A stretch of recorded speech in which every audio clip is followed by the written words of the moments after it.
ഈ കാര്യങ്ങളൊക്കെ അറിയുകയാണെങ്കിൽ നിങ്ങൾക്കൊരു ഭൂകമ്പത്തെ മുൻകൂട്ടി മനസ്സിലാക്കാൻ സാധിച്ചേക്കും.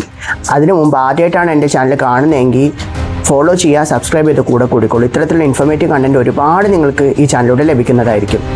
നമുക്കൊന്ന് നോക്കിയാലോ ഭൂകമ്പത്തിന് മണിക്കൂറുകൾക്ക് മുമ്പ് പ്രകൃതി തന്നെ തരുന്ന ലക്ഷണങ്ങൾ എന്തൊക്കെയാണെന്ന്. ആദ്യത്തേത് ഒബ്സർവ്ഡ് ആനിമൽസ്. ഭൂമിയിൽ ഉണ്ടാകുന്ന മാറ്റങ്ങളെയും അതുപോലെ തന്നെ ഭൂമി എമിറ്റ് ചെയ്യുന്ന അബ്നോർമൽ റേഡിയേഷൻസിനെയും മനുഷ്യനേക്കാളും നന്നായിട്ട് സെൻസ് ചെയ്യാനുള്ള എബിലിറ്റി ആനിമൽസിന് ഉണ്ട്. അതുകൊണ്ട് തന്നെ ഇത്തരത്തിലുള്ള റേഡിയേഷൻസ് എമിറ്റ് ചെയ്യപ്പെടുമ്പം ആനിമൽസിന് അസ്വാഭാവികമായിട്ടുള്ള ഒരുപാട് മാറ്റങ്ങളും പെരുമാറ്റങ്ങളും ഒക്കെ കാണപ്പെടും. രണ്ടാമത്തേത് ലൈറ്റ്സ് ഒക്കെ ഇങ്ങനെ ബ്ലിങ്ക് ചെയ്തിരിക്കുക. അതുപോലെ തന്നെ മൊബൈൽ റേഞ്ചൊക്കെ പെട്ടെന്ന് നഷ്ടപ്പെടുക, സിഗ്നലൊക്കെ നഷ്ടപ്പെടുക. ഇങ്ങനെയൊക്കെ സംഭവിക്കുകയാണെങ്കിൽ എർത്ത് വരാനുള്ള സാധ്യത ഉണ്ട് എന്ന് നമുക്ക് അനുമാനിക്കാം.